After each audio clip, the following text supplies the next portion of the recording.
Battery মুন্সিক, ওই মুন্সিক যা বলবেন যে নামাজের টাইমটা শুরু হয় কখন, শেষ হয় কখন, হুজুর আমাকে একটু হাদিসটা দেন তো। ও মুন্সি যদি জানে তাহলে বলবে না ভয়ে, যাতে হয়তো ধরা পড়বে, আর হয়তো জানেই না, অর্ধেক পরেই নি, কোনো মতো ইমামতি করে জীবন কাটাচ্ছে। কথা বলছেন না কেন জোরে?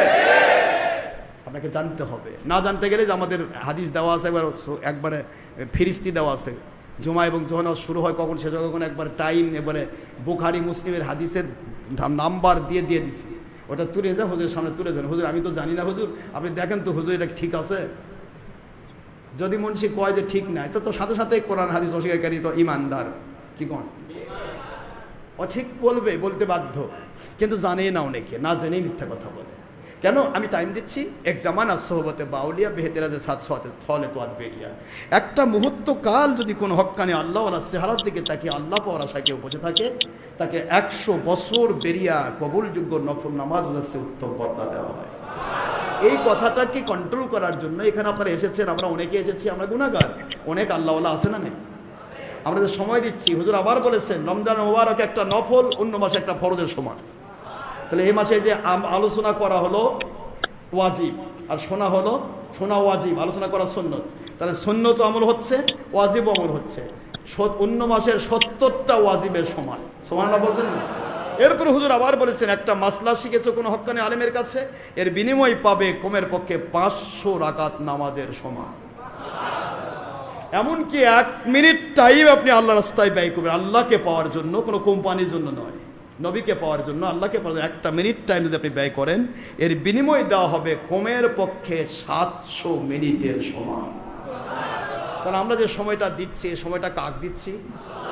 নাকি আমাকে দিচ্ছেন? দিচ্ছেন কাকে? আল্লাহ পাকের দেওয়ার সময় যখন আল্লাহকে আমি দিচ্ছি, এই সময়টার মর্যাদা আমি পাবো কি পাবো না? এই জন্য এই সময়গুলো আমি দিয়ে থাকি। তাছাড়া আমিও রেস্ট, আমি এতে কাপকারি, আমি রোজাদার, আমি তো ইচ্ছা করলে শুয়ে শুয়ে রেস্ট করতে পারি, আপনাদের তাড়াতাড়ি ছেড়ে দিই, অসুবিধা কি? আমার কোনো সমস্যা আছে নাকি? কিন্তু সমস্যা আমার একটা জায়গায়, সুন্নতকে জারি করা। কি বলেন তো, বলেন তো? সব জায়গার নামাজ শেষ, কথা কয় না, ঠিক আছে তো? ডিজিটাল নামাজ, মসে এদিক দিয়ে ঢুকলো আল্লাহু আকবার, ওই দিকে ঢুকলো আসসালামু আলাইকুম, বিদায়। এটার নাম ডিজিটাল নাম, মেশিন সেট করা নামাজ। আর আমারটা হচ্ছে অ্যানালগ নামাজ। সেই রসুল পাক সাল্লাল্লাহু আলাইহি ওয়াসাল্লাম, সাহাবায়ে কেরাম বলছেন, আমার রসুল সাল্লাল্লাহু আলাইহি ওয়াসাল্লাম এমনও করতেন, নামাজে কেরাত পড়তেছেন, তারা তাহাজ্জুদের নামাজে 15 পারা পড়া হয়ে গেছে, হুজুর পড়তেইছেন। 2 রাকাত নামাজে আমার নবী সারা রাত ধরে রাত্রি জাগরণ করেছেন, সুবহানাল্লাহ বলবেন না? জুমার দিনে হুজুর পাক সাল্লাল্লাহু আলাইহি ওয়াসাল্লাম আলোচনা যতটুকু করেছেন, আমরা মনে করতাম যে হুজুর বোধহয় আর ছাড়বেনই না। নামাজ হুজুর পড়াচ্ছেন, এমনভাবে পড়াচ্ছেন বোধহয় হুজুর আর ছাড়বেনই না, সুবহানাল্লাহ। আল্লাহর হাবিব সাল্লাল্লাহু আলাইহি ওয়াসাল্লাম সময় আপনাকে আমাকে অনুশীলন, সময় ব্যয়ের অনুশীলন শিক্ষা দিয়েছেন।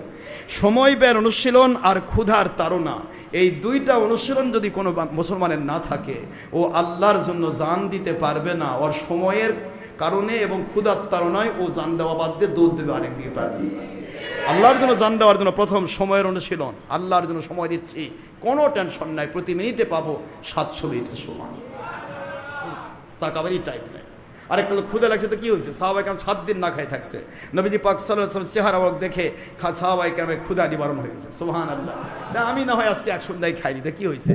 এই যে ক্ষুধাকে কন্ট্রোল করা এবং সময় ব্যয় করার অনুশীলন, এই শিক্ষা যার ভিতরে থাকবে, এই ব্যক্তি যে কোনো মুহূর্তে আল্লাহর জন্য জান দিতে পারবে। বুঝতে পেরেছেন? না হলে সে পারবে না। আল্লাহ আমাদের সবাইকে আল্লাহ এবং রাসূলের সন্তুষ্টির উপর মজবুত থাকার তৌফিক দিন। এবং সামনে লাইলাতুল কদর আসতেছে, আপনারা তো প্রতি রাতে, আমরা প্রতি রাতে আলহামদুলিল্লাহ জাগার চেষ্টা করছি, তো আপনারা 27শে রজনীটা, এটা অবশ্যই জাগানোর চেষ্টা করবেন। আমিন বলেন, কথা কয় না কেন? আমিন কেন? আপনারা তো বলবেন হুজুর আপনি জোর দিয়ে বলতেছেন কেন? 27 সম্পর্কে নবী পাক সাল্লাল্লাহু আলাইহি ওয়াসাল্লাম একটা আইডিয়া দিয়েছেন, সহিহ বুখারীতে এসেছে। নবী পাক সাল্লাল্লাহু আলাইহি সাল্লাম 27 সম্পর্কে একটা আইডিয়া দিয়েছেন। এই 27-এর আইডিয়া কি?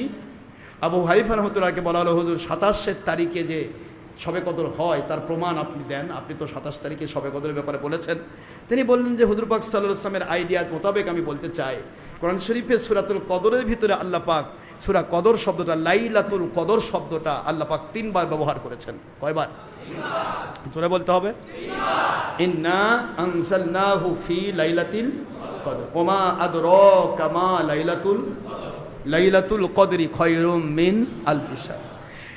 এই রাত্রিটি 1000 মাসের চেয়ে উত্তম, অর্থাৎ 83 বছর 4 মাস একাধারে ইবাদত করলে যে সওয়াব হয় তার চাইতে উত্তম। এখন উত্তম যে কত সুপারলেটিভ ডিগ্রি, এখন কত হাজার গুণ ওটা আল্লাহ ভালো জানে, কিন্তু স্বাভাবিক হলেই কত 1000 মাস কত 83 বছর 4 মাস।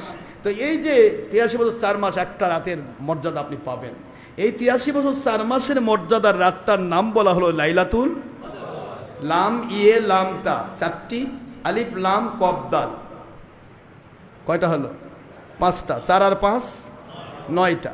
এই 9টি অক্ষরকে কন্ট্রোল করার জন্য ইমাম আজম আবু হানিফা রহমতুল্লাহ আলাইহি বলেন যে আল্লাহ তো ইচ্ছা করলে জুমিরও ব্যবহার করতে পারতেন, ইন্না আনজালনাহু ফি লাইলাতুল কদর, এরপরে বলতে পারতেন লাইলাতুল কদর আবার উল্লেখ না করে হু শব্দ দিয়ে লাইলাতুল কদরকে শব্দ জমির ব্যবহার করে ব্যবহার করতে পারতেন। আবার লাইলাতুল কদর খায়রুম মিন আলফি শাহর না বলে আবার বলতে পারতেন ওইটা এইটা বলে, কি ঠিক আছে না?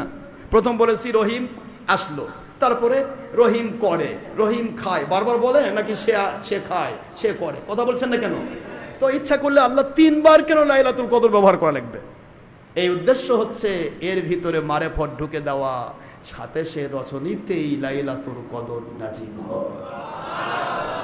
3 দিয়ে 7, 3 দিয়ে 9 দিয়ে গুণ করেন তো কত হয়? জোরে বল না, কত হয়?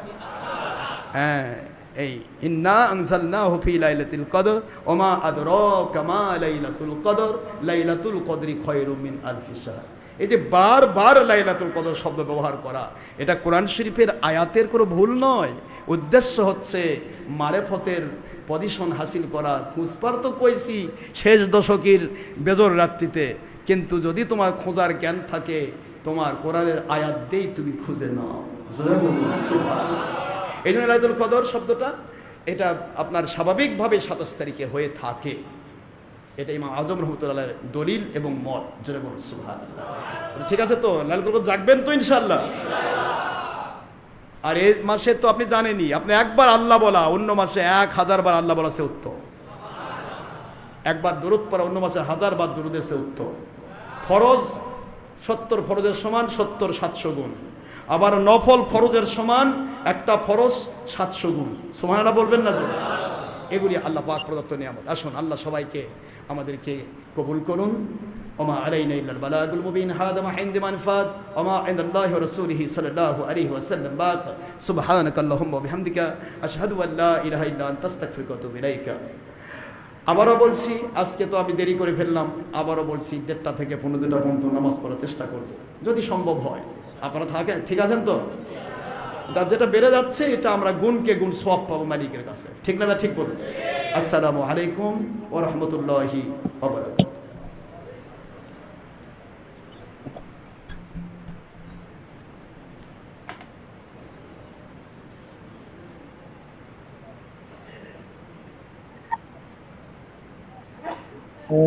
Para.